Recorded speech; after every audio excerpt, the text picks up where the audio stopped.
आप देख रहे हैं कश्मीर एक्सप्रेस। कुलगाम के यारीपोरा वार्ड से पर्चा नामजदगी दाखिल करने वाले तारिक अहमद मीर ने इंतखाबी अमल में किनारा कशी करने का फैसला कर लिया। उन्होंने किनारा कशी अख्तियार भी कर ली है।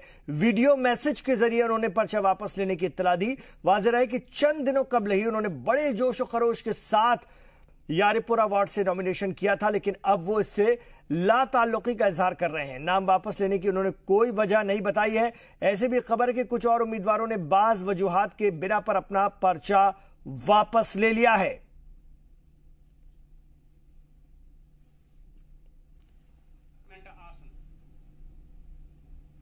इधर जम्मू के नगरोटा इलाके में पंचायती वार्डों की हदबंदी यानी कि डीलिमिटेशन को लेकर कई वार्ड के लोग खासे नाराज हैं और इस हवाले से पंचायत मड़ के लोगों ने बीडीओ से मुलाकात करके अपना एहतजाज दर्ज कराया। एहतजाज दर्ज कराने वालों में मकामी बीजेपी लीडर भी शामिल थे। बीडीओ ने मकामी लोगों की शिकायतों को आला हुक्काम तक पहुंचाने की यकीन दहानी कराई है। वाज़ेह है कि नई हदबंदी में एक ही मोहल्ले के कुछ इलाके दूसरे वार्ड में चले गए हैं, जबकि कुछ इलाके किसी और वार्ड में।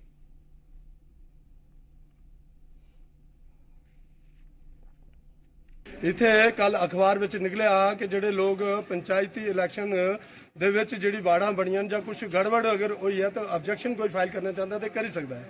और इत्थे सारे लोग जिहड़े ने मर्दे आए दे ने इंदी चिंता है कि साढ़े कन्नै नाइंसाफी हुआ करदी है और वीडियो साहब ने आश्वासन दिता है कि तुहाडे कन्नै नाइंसाफी नहीं होग। मैं उत्थे जिहड़ा है अपने ऑन दी स्पॉट लोकेशन पर परसों आना है और उत्थे जिहड़ी भी स्थिति होग जिस प्रकार दा डॉक्यूमेंट या कागज बोला करदे होंगे मैं आऊगा तुहाडे कन्नै फैसला करगा। इधर जम्मू के गांधीनगर में वाक़े वार्ड नंबर 20 में बीजेपी उम्मीदवार की हिमायत में तशरीह करने बीजेपी एमएलसी विक्रम सिंह रंधावा ने 75 की 75 सीटें जीतने का दावा किया है। उन्होंने कहा कि रियासत के लोग बेसब्री के साथ इन इंतखाबात का इंतजार कर रहे थे। उन्होंने पीडीपी और एनसी पर बिना नाम लिए हमला बोलते हुए कहा कि पिछली सरकारों ने कुर्सी के लिए बल्दिया इंतखाब नहीं होने दिए। वो वार्ड नंबर 20 के बीजेपी उम्मीदवार राहुल कुमार की हिमायत में वोट मांग रहे थे।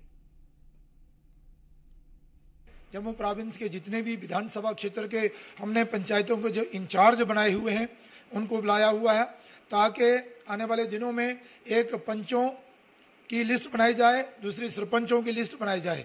हम चाहते हैं कि भारतीय जनता पार्टी के नाते अच्छे अच्छे लोग चुनकर जो हैं वो आए पंचायतों में भी और अपने क्षेत्र की डेवलपमेंट जो है वो खुद कर सकें। उसी को लेकर आज भारतीय जनता पार्टी के हेडक्वार्टर पर एक बड़ी मीटिंग चल रही है ताकि हम आने वाले दिनों में पंचायतों को चुनाव भी जो है वो जीत पाए। इधर जनूबी कश्मीर में मिलिटेंटों की धमकी से बीजेपी उम्मीदवार खौफजदा नहीं है, यह कहना है पार्टी के सीनियर तर्जुमान अनिल गुप्ता का।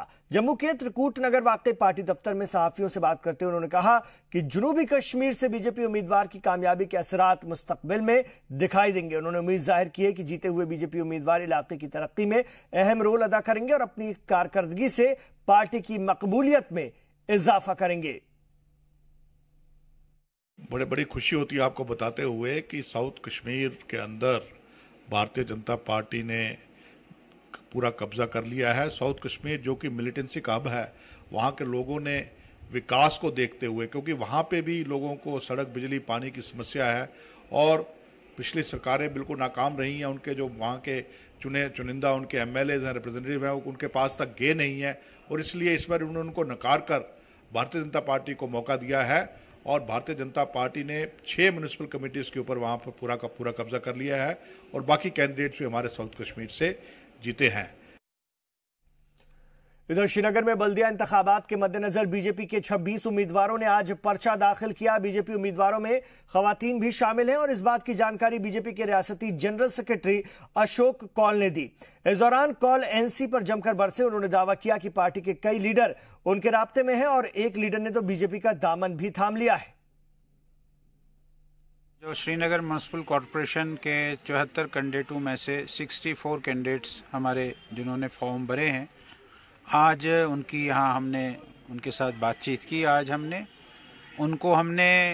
चुनाव कैसे जीतना है, चुनाव कैसे लड़ना है, उसके कुछ टिप्स बताए हैं।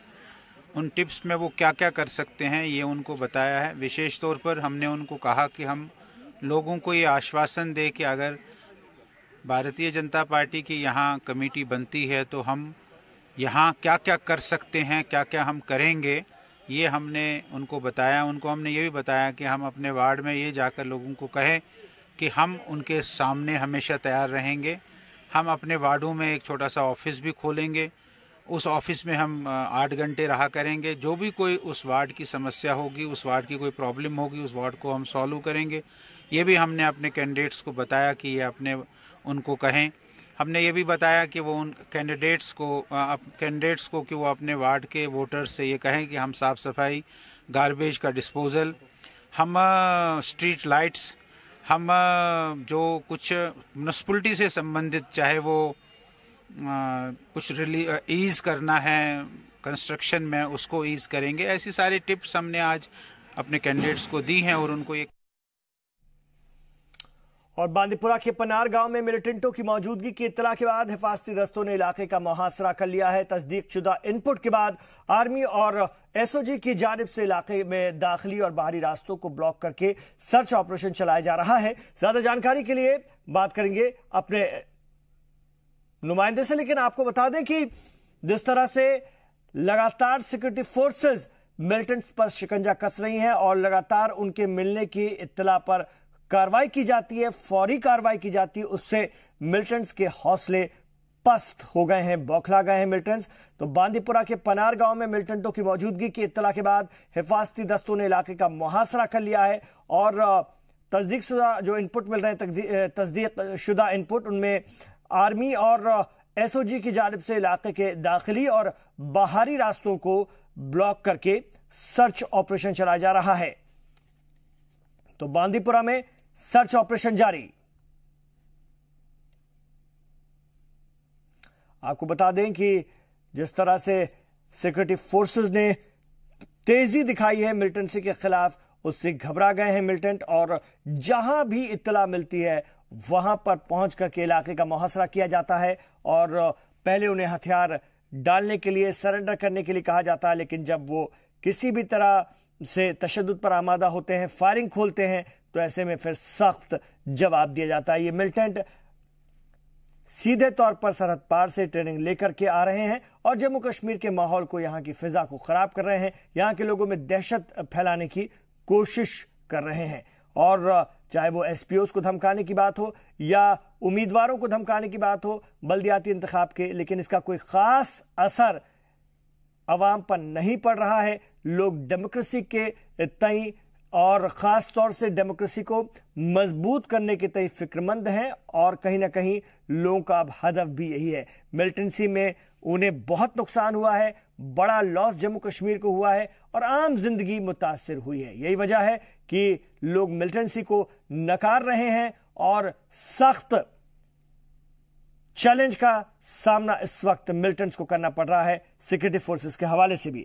अगर हम बात करें हमारे ब्यूरो चीफ सैयद तजम्मुल की, वो हमारे साथ जुड़ गए हैं श्रीनगर से, उनसे बात करेंगे। और जो ताज़ा खबर है बांदीपुरा से आ रही है उसके हवाले से अगर हम बात करें तो पनार गांव में जो मिलिटेंट्सों की मौजूदगी की इत्तला मिली थी, क्या कार्रवाई चल रही है, क्या खबर आप तक पहुंच रही है सैयद तजम्मुल? देखिए इमरान, शुमाली कश्मीर का बांदीपुरा इलाका गुज़श्ता 1 महीने से आपको याद होगा कि कई एक इलाकों में झड़पें हुई। ये जिला बांदीपुरा जो है ये 2 जोनों में तकसीम है। चाहे सुंबल सोनावारी हो, वहां पर भी लगातार मिलिटेंटों के साथ झड़पें हुई है और लगातार 2-4 महीने से हमने देखा कि मिलिटेंटों को भी बहुत ज्यादा नुकसान यहाँ से उठा।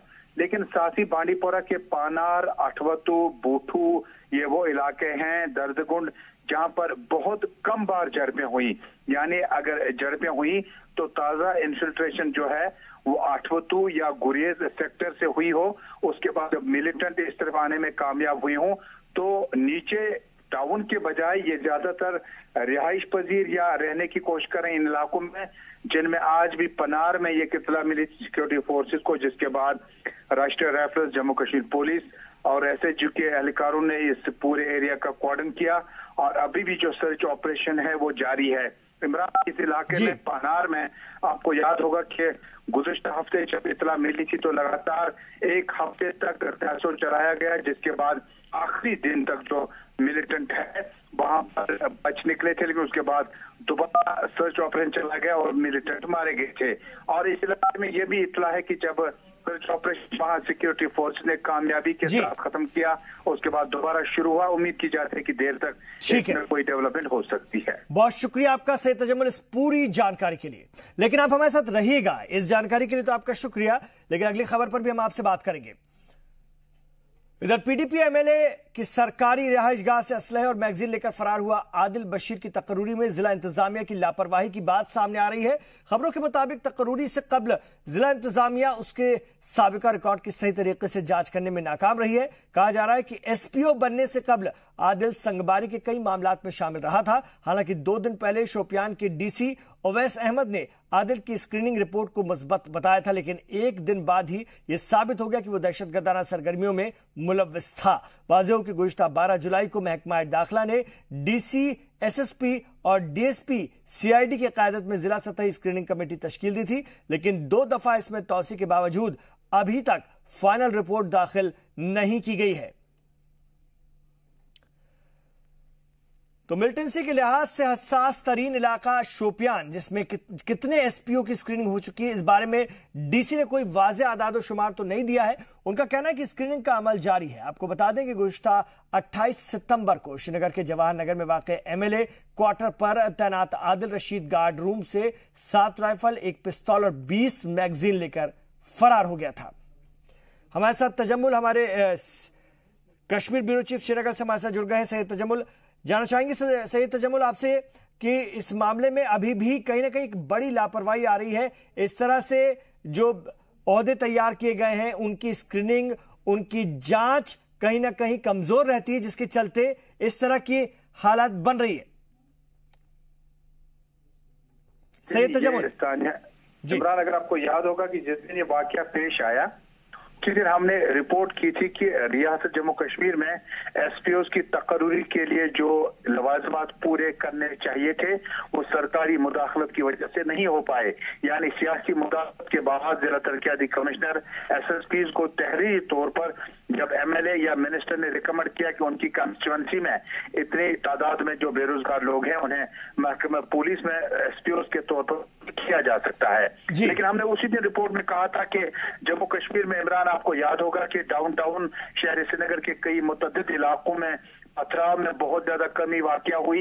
लेकिन सब सरकार जब उमर अब्दुल्ला वज़ीर आला हुआ करते थे, कांग्रेस एनसी का जो गवर्नमेंट था, हम 2008 से पहले की बात करते हैं, 2014 से पहले की बात करते हैं, तो उस वक्त भी काफी तादाद में पुलिस में न सिर्फ एसपीओ लगवाए गए बल्कि कांस्टेबल तक भर्ती किए गए, जो क्या ट्रैक रिकॉर्ड जो कहता था। और उस वक्त सरकार या सियासी जो आदाद शुमार थे उनके मुताबिक पथराव को रोकने के लिए इससे अच्छा तरीका नहीं होगा, ऑन स्पॉट भर्तियां की जाएगी कंस्टिट्यूएंसीज में। लेकिन उसके बाद 2014 के बाद जिस तरह से हमने पहले ही कहा था कि आदिल के बारे में कि जो और उसके आसपास के इलाकों में जो आज के यूथ में जो माइंड सेट उसका हुआ है, उसको आप पुलिस भर्ती करके आप उसका माइंडसेट चेंज करने की कोशिश तो करते हैं, लेकिन क्या आपने उसका बिहेवियर, उसका बर्ताव पढ़ने की कोशिश की?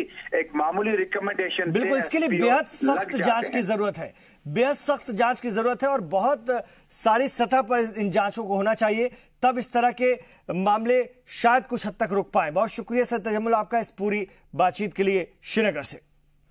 और 2018 के शुरुआती 7 माह में सरहद पर पाकिस्तानी फौजियों की तरफ से 1435 दफा सीज फायर की खिलाफ वर्जी की गई है और इस दौरान 52 अफराद जाँ बहक जबकि 232 अफराद जख्मी हुए। ये जानकारी महकमा दाखिला ने एक आरटीआई के जवाब में दी है। आरटीआई एक्टिविस्ट रमन शर्मा की जानिब से दाखिल की गई आरटीआई पर होम मिनिस्ट्री ने बताया कि जुलाई के अख्ताम तक पाकिस्तान की गोलाबारी में 28 शहरी, 12 फौजी और 12 बीएसएफ के जवान शहीद हो गए। इसी दौरान 140 शहरी, 45 फौजी और 47 बीएसएफ जवान जख्मी भी हुए हैं। इन 7 माह में एलओसी पर 945 दफा जबकि इंटरनेशनल बॉर्डर पर 490 दफा पाकिस्तान की जानिब से सीज फायर की खिलाफ वर्जी की गई है। वाज़ेह है कि गुज़िश्ता साल के शुरुआती 7 महीनों में 971 मरतबा सीज फायर किया गया था। इनमें 31 लोग हलाक हुए थे और 151 अफराद जख्मी हुए थे।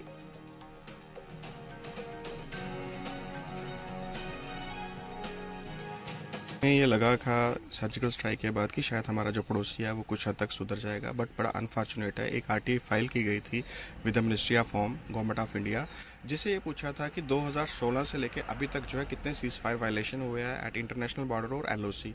सर आंकड़ा बहुत चौंकाने वाला और डराने वाला है। उसमें ये जवाब में आया कि 2855 जो है करीब जो वायलेशंस हुई है पाकिस्तान की तरफ से इंटरनेशनल बॉर्डर और हमारे जो है एलओसी के ऊपर, सिर्फ जम्मू व कश्मीर में, बाकी जगह का मैं जानता नहीं। और इस आंकड़े में ये भी बताया गया है कि इसमें 109 भारतीयों की जान गई है, जिसमें 56 हमारे मार्टियर्स हैं सर, सैनिक हैं, आर्मी और बीएसएफ के लोग हैं जो एलओसी और इंटरनेशनल बॉर्डर पे मारे गए, और उसमें हमारे 53 जो हैं इनोसेंट सिटीजन्स भी हैं जो मार्टियर हुए हैं, अपनी शहादत जिन्होंने दी है।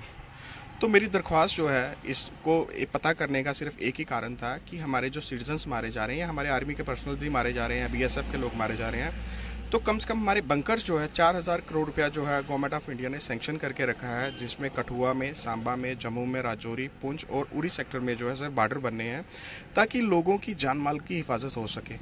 और एक डरावनी बात यह है कि एलओसी के ऊपर तो हम हमेशा सुनते रहते थे, छोटी मोटी घटनाएं जो है इंडिया पाकिस्तान में होती रहती थी।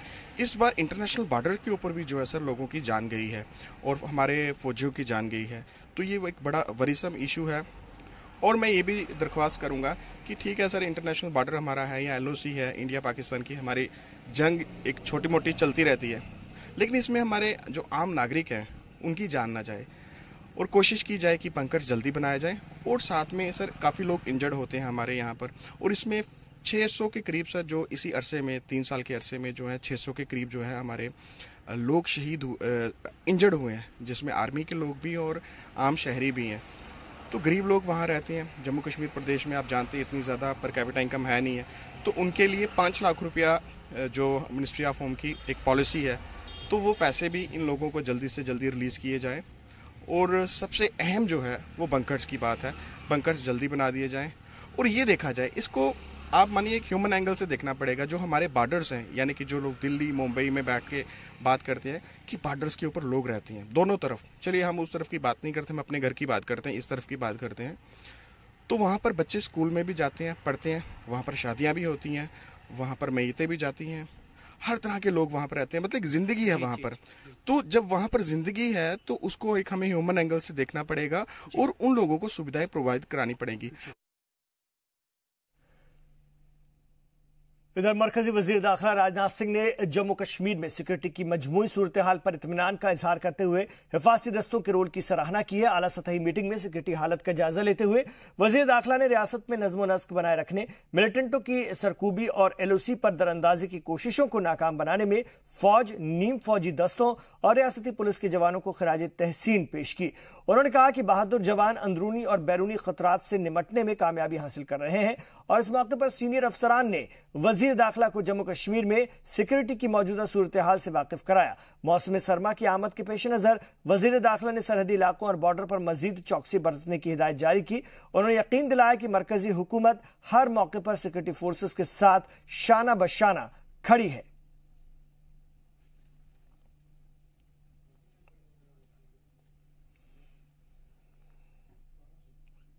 इधर बड़गाम जिला तरक्याती कमिश्नर डॉक्टर सहरीश असगर ने गनी मोहल्ला में लगी आग से हुए नुकसान का जायजा लिया और मुतासरीन को इमदाद की यकीन दहानी कराई है। डीडीसी के हमरा मुतल्लका महकमों के एहलकार भी मौके पर मौजूद थे। वाज़ेह रहे कि आतिश ज़दगी में अब्दुल अजीज गनी नाम के शख्स का पूरा मकान जलकर खाक हो गया था। गनीमत यह रही कि आग से अहल खाना को किसी तरह का नुकसान नहीं पहुंचा। डीडीसी ने मुतासरीन को फौरी तौर पर कंबल, बर्तन और दूसरी जरूरी अशिया फराहम करने की हिदायत दी है। इसके अलावा सीएपीडी महकमे को मुतासरीन के लिए 50 किलो राशन देने की भी हिदायत जारी की है।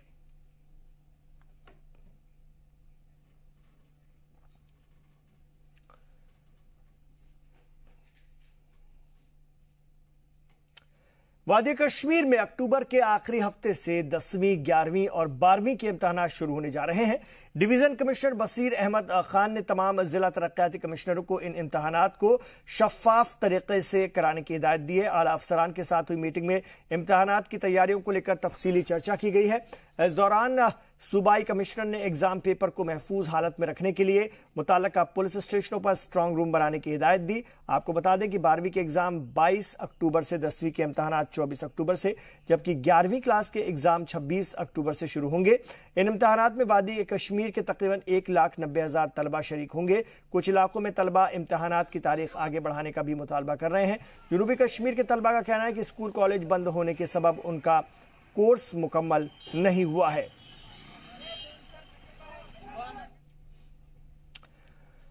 और जम्मू कश्मीर बैंक को कायम हुए 80 साल हो चुके हैं। इस मौके पर बैंक की जानिब से मुख्तलिफ मकामात पर सालगिरह और जश्न मनाया जा रहा है। जम्मू में बैंक एहलकारों ने सालगिरह की जश्न रैली निकाली और कैनाल रोड से शुरू हुई रैली मुख्तलिफ इलाकों से गुजरती हुई बख्शीनगर पर अख्ताम पजीर हुई।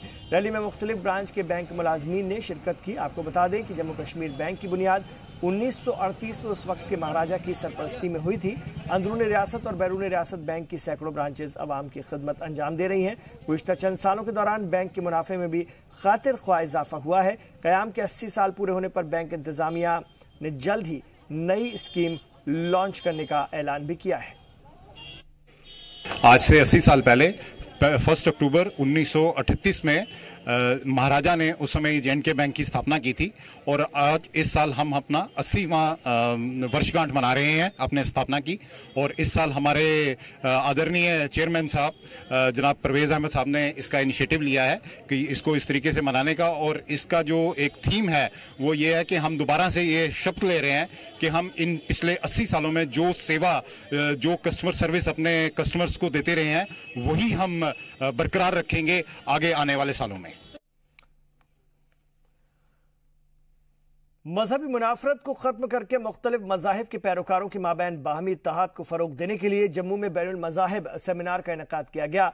ग्लोबल पीस नामी तंजीम की जानिब से मुनक्किद सेमिनार में मजहबी रहनुमाओं और दानिश्वरों ने शिरकत की। कल्चरल अकादमी में हुए इस सेमिनार में सभी मज़ाहिब के लोगों ने मुकर्ररीन की बातों को पूरी संजीदगी से सुना। इस मौके पर मुकर्ररीन ने इस बात पर जोर दिया कि मुल्क की हमाजहत तरक्की के लिए ज़रूरी है कि सभी मज़ाहिब के लोग एक दूसरे से हुस्न, अखलाक और रवादारी का मुजाहरा करें। उन्होंने कहा कि तमाम मज़ाहिब की अखलाकी कदर एक जैसी हैं।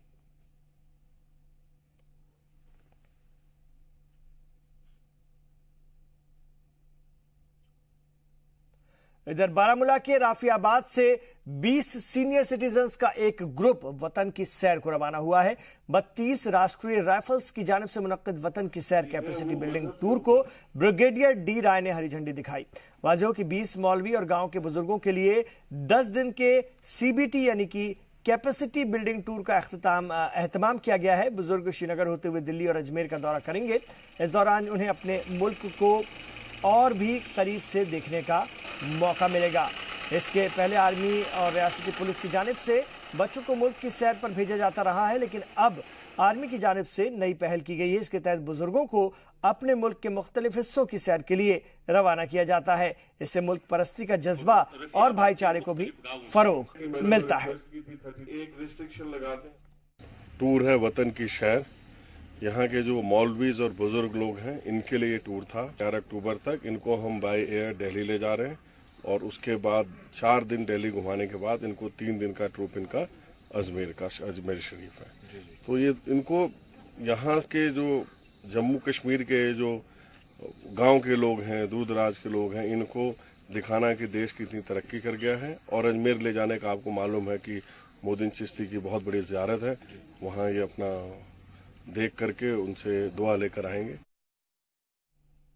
32 RR की तरफ से हम जा रहे हैं। बड़ी इनकी हम इनको बधाई देते हैं कि इन्होंने हमारे लिए अरेंज किया है।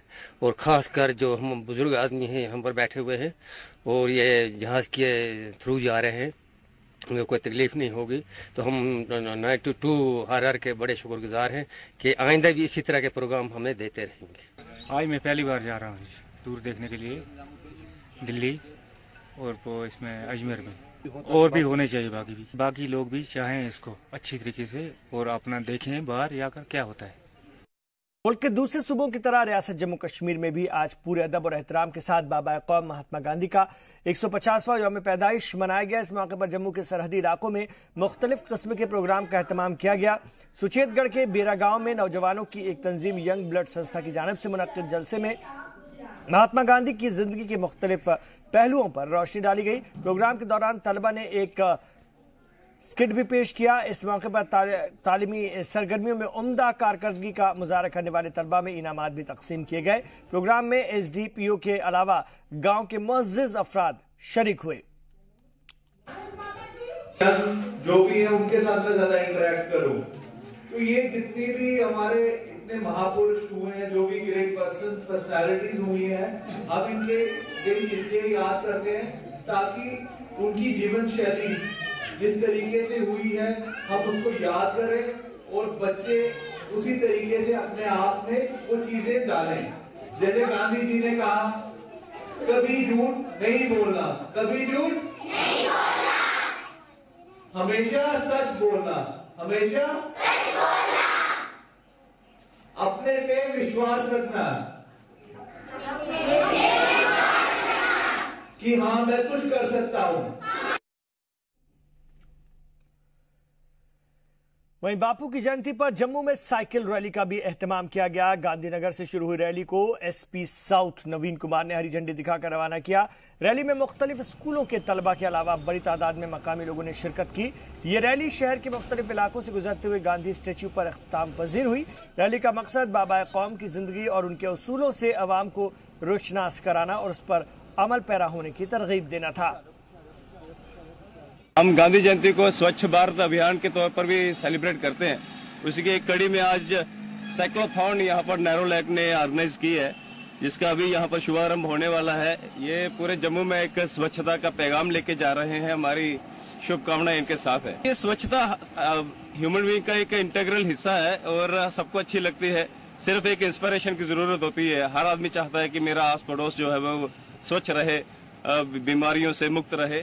बस केवल एक स्पार्क की जरूरत होती है और वो एक स्पार्क ये लोग जो है साइकिलिंग करके लोगों में इंस्टॉल करेंगे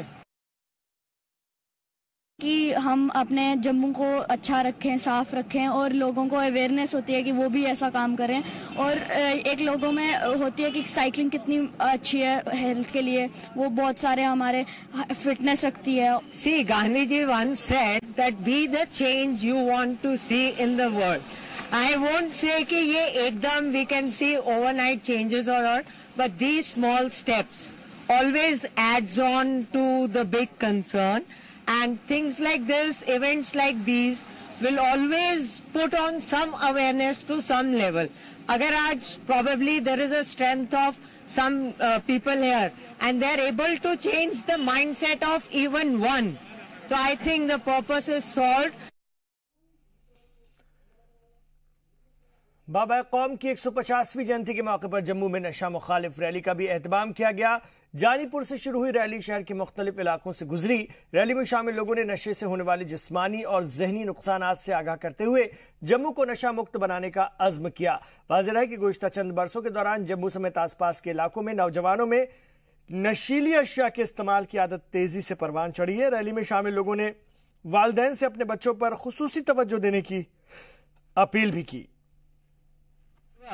इतने नशे में लीन हो चुके हैं, आज हम जब पढ़ते हैं तो हमें बहुत दुख लगता है कि आज का युवा जिसके हाथों में आने वाला समय में पूरे देश की बागडोर होगी, वो किस नशे से चल रहे हैं, उनको कैसे संभाला जाए। और हमारा मेन एम जहां से इसलिए शुरू होता है कि हम पूरे भारतवर्ष में आज जो संदेश दे रहे हैं, हम अपने स्टेट को, पर्टिकुलर स्टेट को हम, और यहीं से जानीपुर केंद्र से गायत्री परिवार के ट्रस्ट ऑफिस से एक संदेश दे रहे हैं आपके माध्यम से कि आने वाले युवा बच्चे जो हैं जे इस नशे से छूटे, अपने परिवारों में अपना अच्छा वातावरण लाएं।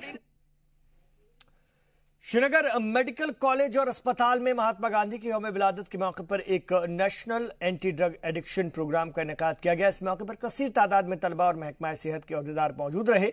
प्रोग्राम में रियासत के चीफ सेक्रेटरी BVR सुब्रमण्यम बतौर मेहमान खुसूसी शिरकत कर रहे थे। उन्होंने अपने खिताब के दौरान इस तरह के प्रोग्राम मुनक्किद कराने के लिए SKIMS के प्रिंसिपल डॉक्टर रियाज ओंटू की जमकर तारीफ की। उन्होंने कहा कि SKIMS के तलबा को आगे बढ़ाने के लिए सरकार जितनी हो मदद को तैयार है। एक्चुअली डी एडिक्शन डे है जी, तो इसमें आज ये पूरा दिन यहाँ पे पूरा डेल्व करेंगे ऑन जो इश्यूज है एडिक्शन एंड डी एडिक्शन के। तो एक बाहर से बहुत लोग आए हैं, एक्सपर्ट्स आए हैं, तो वो इस नतीजे पे पहुँचेंगे कि आगे हमें क्या करना है, कौन सी खामियां हैं और वो कैसे हम ठीक करेंगे। इस लिहाज से जो ये इंस्टीट्यूशन है यहाँ पे स्किम्स मेडिकल कॉलेज, ये बड़ा वाइब्रेंट है एंड इसमें जो साइकेट्री डिपार्टमेंट है बहुत सीनियर आदमी हैं उधर। ऑलरेडी वो डी एडिक्शन सेंटर एक प्रपोज किया है गवर्नमेंट को और गवर्नमेंट में इन प्रिंसिपल अप्रूव किया है कि यहाँ पे हम एडवांस डी एडिक्शन सेंटर एक डाल दें। बाबा कौम की 150वीं सालगिरह के मौके पर भदरवा यूनिवर्सिटी कैंपस में सफाई मुहिम के जरिए महात्मा गांधी को खराज अकीदत पेश किया गया। स्वच्छता ही सेवा मुहिम के तहत तलबा और असातिज़ा ने एक बेदारी रैली भी निकाली। वाज़ेह है कि वज़ीर आज़म की जानिब से शुरू की गई खुसूसी मुहिम स्वच्छता ही सेवा का आज आखिरी दिन भी था। रेक्टर प्रोफेसर गुलाम मोहम्मद भट्ट की ज़ेर निगरानी कैंपस से शुरू हुई ये रैली सुंगली, सरतिंगल और पुनेजा होते हुए यूनिवर्सिटी कैंपस में आकर अख्ताम पजीर हुई। इस दौरान तलबा, असातिज़ा और यूनिवर्सिटी एहलकारों ने सड़क और फुटपाथ की साफ सफाई की और मकामी लोगों को सफाई के तई बेदार भी किया। रैली के अख्ताम पर बाबा कौम की जिंदगी के मौजू पर एक सेमिनार का भी इनेकाद किया गया और इस मौके पर तलबा से खिताब करते हुए प्रोफेसर भट्ट ने मुल्क की आज़ादी में बाबा कौम की अजीम खिदमत पर रोशनी भी डाली। आज गांधी जयंती के ऊपर इन्होंने स्पेशल प्रोग्राम रखा हुआ है। आसपास के हमारे जितने भी गांव हैं इनमें हम चले गए, इनको अवेयरनेस प्रोग्राम हमने किए। हमने अपने कैंपस से स्टार्ट किया है। अपने कैंपस को साफ सुथरा रखने के बाद हम अपने जो आसपास के गांव हैं उनमें भी ये अवेयरनेस लाना चाहते हैं कि ये जो कचरा वगैरह खास करके पॉलीथीन वगैरह यूज़ होता है, इसमें ये एनवायरमेंटल हैज़र्ड है, इसको हम दूर करना चाहते हैं, लोगों में अवेयरनेस पैदा करने के लिए। और 4 साल पहले नरेंद्र मोदी जी ने, हमारे प्रधानमंत्री जी ने स्वच्छ भारत अभियान का आरंभ किया था महात्मा गांधी जयंती के दिवस पर, और उसी को आज 4th एनिवर्सरी है और उसी को हम आज इधर मना रहे हैं। उसीलिए हमने अपने इस लोकल एरिया सोंगली को साफ बनाने के लिए, लोगों में अवेयरनेस पैदा करने के लिए एक रैली निकाली थी और आज हम इस पूरे गांव में घूमे। लोगों को भी हमने मैसेज दिया कि हमें अपने आसपास सफाई रखनी चाहिए, सफाई की क्या इम्पोर्टेंस होती है, ताकि हमारी सोसाइटी जो है एक बेटर प्लेस बन सके। और मुख्तलिफ मकामात पर तैनात सिक्योरिटी दस्तों ने भी बाबा कौम को खराज अकीदत पेश किया। डोडा के बटियास भलेसा में तैनात सीमा सुरक्षा बल यानी कि SSB की 7वीं बटालियन के जवानों ने इस मौके पर ठाठरी में सफाई मुहिम में हिस्सा लिया। स्वच्छ भारत अभियान के तहत इस काम में म्यूनिसिपल कमेटी ठाठरी के एहलकारों ने भी ताउन दिया। मुहिम में शामिल SSB के जवान और बल्दिया एहलकारों ने इस दौरान बस स्टैंड, मेन मार्केट और 2KM इलाके की सड़कों और गलियों के साथ साथ नालियों की भी सफाई की। मुहिम में तलबा और मकामी लोगों ने भी बढ़ चढ़कर शिरकत की। इस मौके पर असिस्टेंट कमांडर ने सफाई की अहमियत पर जोर देते हुए कहा कि SSB की जानिब से इस तरह की मुहिम मुस्तकबिल में भी जारी रहेगी।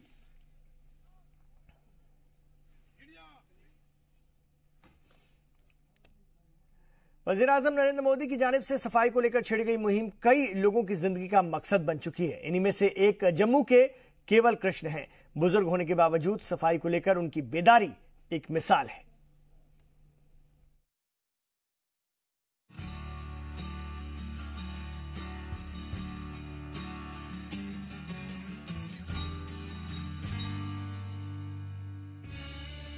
जम्मू के एक निजी स्कूल में बच्चों को सफाई के तई बेदार करते शख्स स्कूल के टीचर नहीं बल्कि केवल कृष्ण हैं।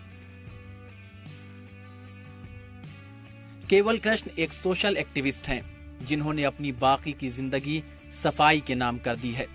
अब वो जम्मू को साफ देखना चाहते हैं। वो जम्मू के कोने कोने का जायजा लेते हैं और सफाई में लग जाते हैं। मकामी लोगों को भी सफाई के तई बेदार करते हैं। उन्हें मालूम है कि आने वाली नस्ल को अगर बेदार कर दिया गया तो हिंदुस्तान को साफ करने का मिशन कामयाब हो जाएगा। यही वजह है कि वो अलग अलग स्कूलों में जाकर बच्चों को सफाई की अहमियत समझाते रहते हैं। केवल कृष्ण ने अकेले ही जम्मू की सफाई का जिम्मा उठाया था, लेकिन लोग साथ आते गए और कारवां बनता गया। अब उनके साथ कई समाजी तंजीमें हैं। केवल हर रोज किसी न किसी स्कूल में वर्कशॉप के जरिए बच्चों को सफाई की अहमियत समझा रहे होते हैं।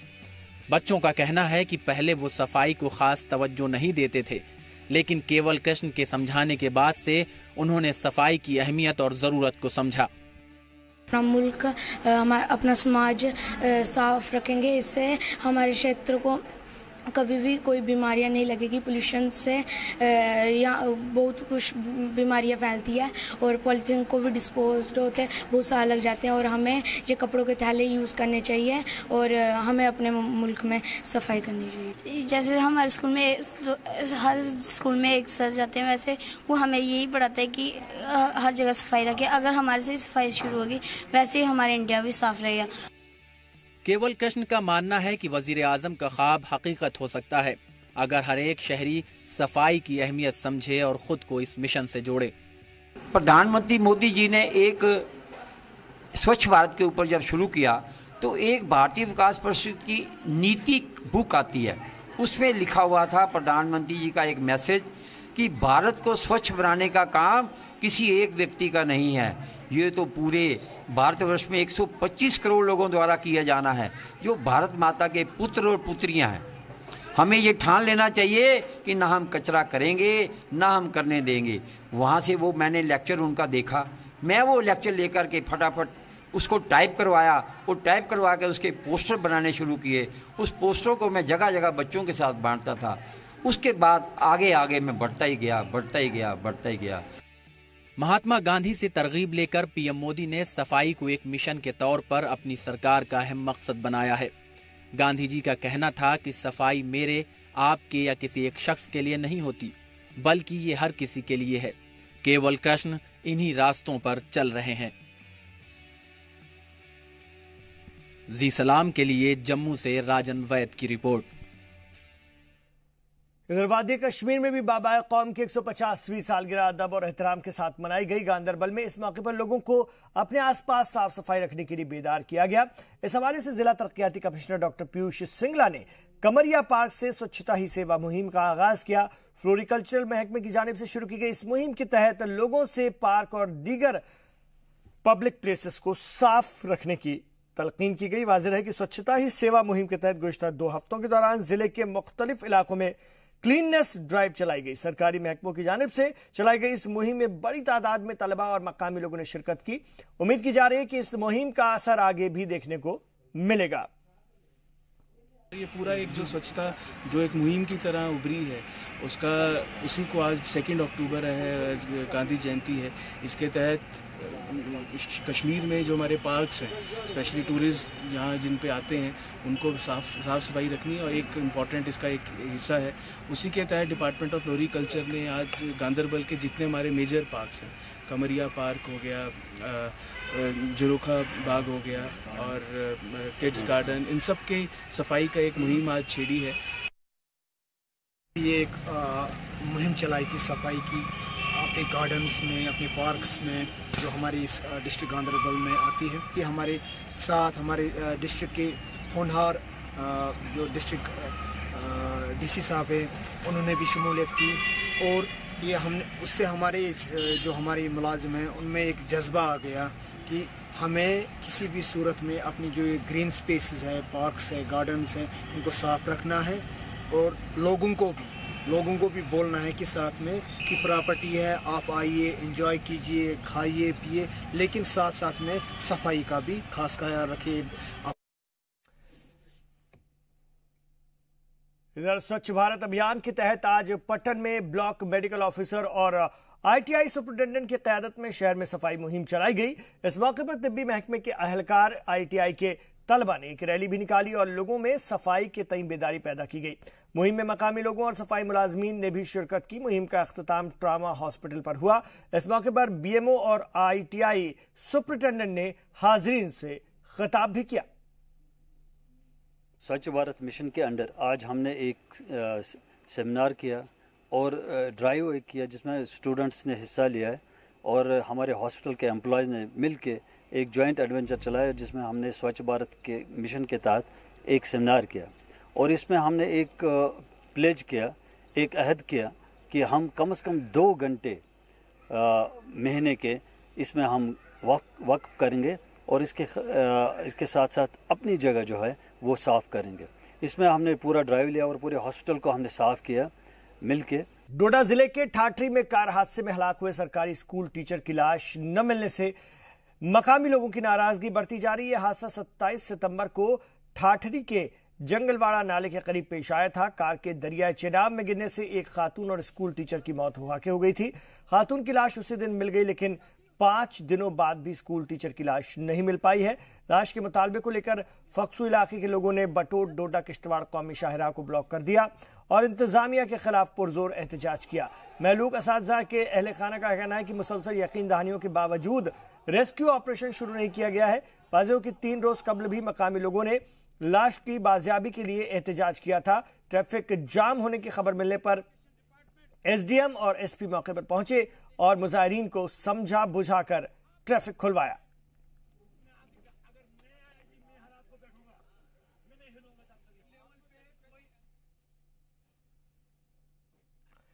वहीं लोगों के सख्त एहतजाज और मुजाहरे के बाद इंतजामिया की जानिब से लापता असातिज़ा को तलाश करने के लिए रेस्क्यू ऑपरेशन एक बार फिर से शुरू किया गया है।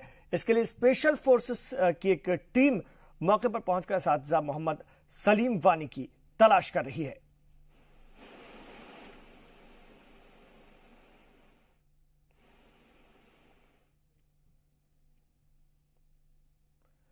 और रामबन गुल सड़क का तामीरी मुकम्मल काम न होने की वजह से मकामी लोगों की परेशानियों में रोज ब रोज इजाफा होता जा रहा है।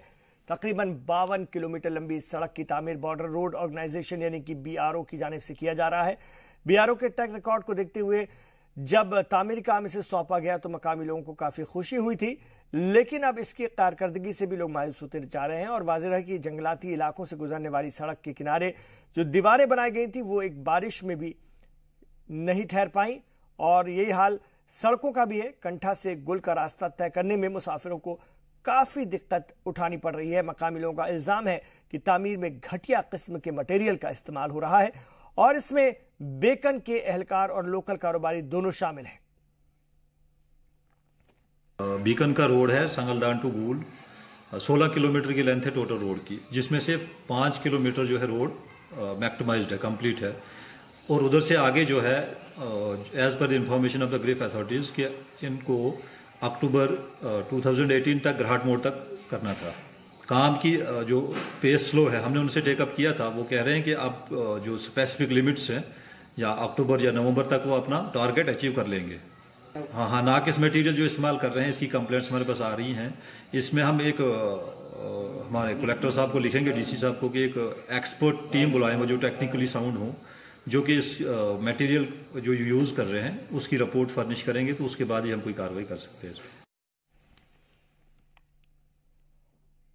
और कुपवाड़ा में भी गुज़श्ता दिनों आंधी और बर्फबारी की वजह से फसलों को नुकसान पहुंचा था। किसानों की माने तो इस साल पैदावार काफी अच्छी थी, लेकिन बेवक्त बर्फबारी और हवा के झोंकों की वजह से फसलों को नुकसान पहुंचा है। मुतासिर किसानों ने इंतजामिया से मुआवजे की मांग की है।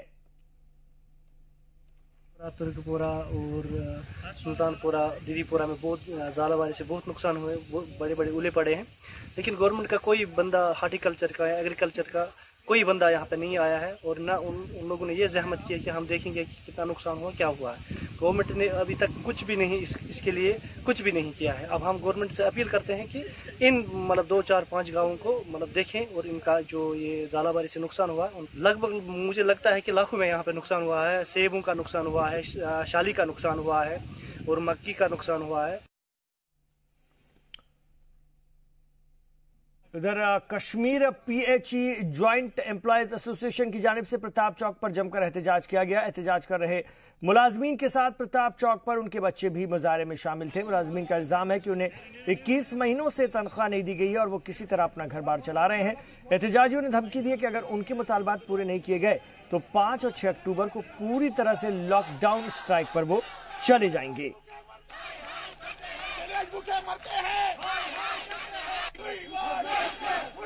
डेली वेजेस कैजुअल लेबर से उनके बच्चे यहाँ पे आए हैं, एहतजाजी धरना कर रहे हैं। इस धरने का कोई मकसद नहीं है। आज हॉलिडे है, इनको हमारे बच्चों के मुस्तकबिल का कोई ख्याल नहीं है। हमने अपने बच्चों का मुस्तकबिल ख्याल करते हुए आज बच्चों को अपने बच्चों को हॉलिडे के दिन यहाँ पे लाया। मकसद एक ही है, हमारी जो वाजिबुल अदा तनख्वाह है उसको वागुजार नहीं किया गया है। हमारी रियासी गवर्नर इंतजाम से अपील है, हमारी वाजिबुल अदा तनख्वाह वागुजार की जाए। अगर उन्होंने तनख्वाह वागुजार नहीं की तो 5 और 6 को तमाम PHE इरिगेशन फ्लड कंट्रोल के दबा जेल में तालाबंद हड़ताल होगी। हम यहाँ इसलिए प्रोटेस्ट कर रहे हैं क्योंकि हमारे जो फादर्स हैं उनकी तनख्वाह वागुजार नहीं की जा रही है। हमें क्लासेस से बाहर निकाला जा रहा है। फीस के लिए रोज पूछा जाता है फीस क्या है, हम क्या दें उनको जब हमारे पास है नहीं।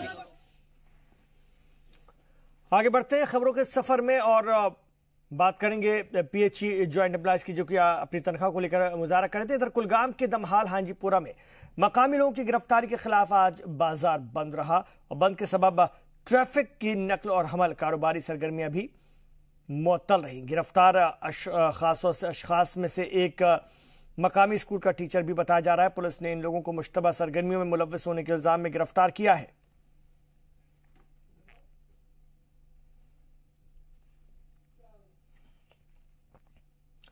इधर अनंतनाग के कोकर नाग इलाके में लोग आलूदा पानी पीने को मजबूर है। मकामी लोगों की माने तो इंतजामिया के सामने कई दफा शिकायत दर्ज कराने के बावजूद इनकी नहीं सुनी जा रही है। खवातीन कई किलोमीटर दूर से पीने के लिए पानी का इंतजाम कर रही हैं। मजबूरन उन्हें नाले का पानी पीना पड़ता है। लोगों ने कहा है कि नाले का पानी जानवर भी पीते हैं और हम इंसान भी।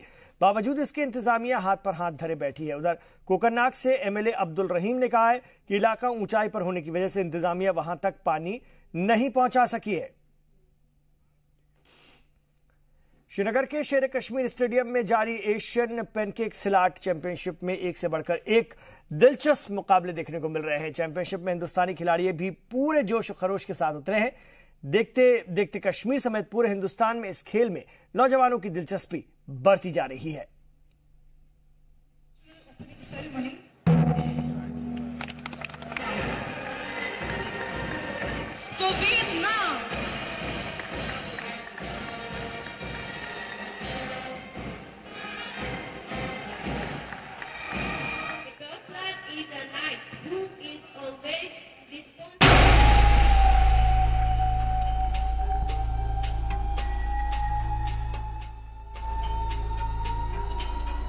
श्रीनगर में जारी एशियन पैनकेक सिलाट चैंपियनशिप में हिंदुस्तानी खिलाड़ी लगातार अपना जलवा दिखा रहे हैं। पैनकेक सिलाट खिलाड़ी अविनाश गिरी ने शानदार खेल का मुजाहरा करते हुए सेमीफाइनल में अपनी जगह पक्की की। इसके साथ ही सिंगापुर के खिलाड़ी आबिद फरहान इंडोनेशिया के अमोबुर को शिकस्त देकर अगले राउंड में दाखिल हुए। सिंगापुर के मोहम्मद सैफुल मलेशिया के खिलाड़ी नासिर को शिकस्त देकर सेमीफाइनल्स में पहुंचे। खवातीन मुकाबलों में हिंदुस्तानी खिलाड़ी निष्ठा चक्रवर्ती ने ब्रॉन्ज मेडल जीता। चैंपियनशिप के फाइनल मुकाबले 3 अक्टूबर को खेले जाएंगे। अभी हमारे 3 खिलाड़ी एशियन गेम 2018 जकार्ता गए थे, जिसमें 2 खिलाड़ी हमारे हरियाणा से थे, जो हमारी एकेडमी से हिसार में जो कोच विनोद कुमार जी है उनकी देखरेख में वो प्रैक्टिस कर रहे थे और काफ़ी अच्छी बढ़िया परफॉर्मेंस रही दोनों लड़कियों की। और नगर के लोग और यहाँ के जो लोग बहुत अच्छा कोऑपरेट कर रहे हैं हमें, और एक अच्छा माहौल भी है गेम के प्रति यहाँ के लोगों का। कश्मीर पहली बार इतने बड़े चैंपियनशिप का गवाह बना है। इससे यहाँ खिलाड़ियों को बैरून मुल्क के खिलाड़ियों से काफी कुछ सीखने को मिल रहा है। मगाम के खिलाड़ी शेख मोइनुद्दीन इस चैंपियनशिप में शामिल होकर बेहद खुश हैं। मोइनुद्दीन मुल्क और रियासत के लिए मेडल जीतकर मुल्क का नाम रोशन करना चाहते हैं। बचपन से ही मार्शल आर्ट का बहुत शौक था। मैं इंस्पायरेशन मेरे अंकल से हुई है मुझे, शेख अब्दुल राशिद, जो एक्स प्लेयर रह चुके हैं मार्शल आर्ट के, नेशनल मेडलिस्ट भी रह चुके हैं। तो इसी तरह से मेरा भी इंस्पिरेशन था कि मैं भी मार्शल आर्ट में जाऊं। और आगे बढ़ते गए तो आगे मुझे इकबाल सर मिले, जिन्होंने मुझे स्लाट में लाया, जो कि बहुत अच्छी गेम है, सेफ गेम है। और चैंपियनशिप में ब्रॉन्ज जीत चुके खिलाड़ी का जोश भी देखते ही बन रहा है। उन्होंने बताया कि उनका अगला मुकाबला वियतनाम से है और वो मुल्क के लिए गोल्ड जीतना चाहते हैं। खबर दिखाए जाने तक उनका मुकाबला वियतनाम से हो चुका होगा। मुकाबले में वो गोल्ड जीतें या न जीतें, मकामी खिलाड़ियों को जीतने का हौसला जरूर दे रहे हैं। अभी मेरा ब्रॉन्ज मेडल हुआ है, लेकिन अभी अगली फाइट वियतनाम से है और आशा है कि मैं गोल्ड मेडल इंडिया के लिए जीतूं। अब आपको इस खेल के बारे में बताते हैं। ये खेल दरअसल इंडोनेशियन ट्रेडिशनल मार्शल आर्ट है। इसका इस्तेमाल इंडोनेशियाई लड़ाई के दौरान भी कर चुके हैं।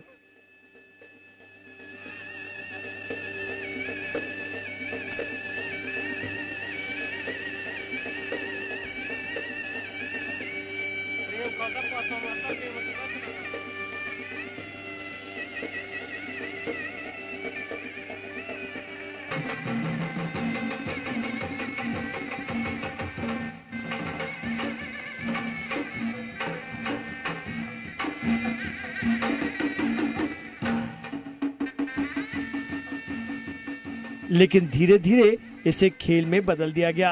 मार्शल आर्ट की ही तरह इसे भी खूब पसंद किया जा रहा है।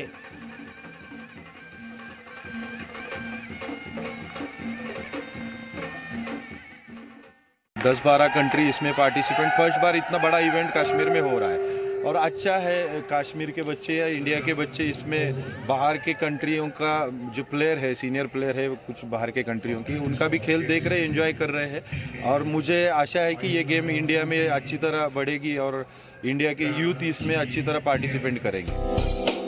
वाज़ेह है कि youth service and sports department की जानिब से चौथी एशियन पैनकेक सिलाट चैंपियनशिप 2018 मुनक्किद की गई है। इसमें Singapore, Indonesia, Malaysia, Korea, Nepal और बांग्लादेश समेत 10 मुल्कों के तकरीबन 250 खिलाड़ी शामिल हो रहे हैं। श्रीनगर से जी सलाम के लिए सैयद तजम्मुल की रिपोर्ट। तो नाज़रीन, कश्मीर एक्सप्रेस में अभी इतना ही।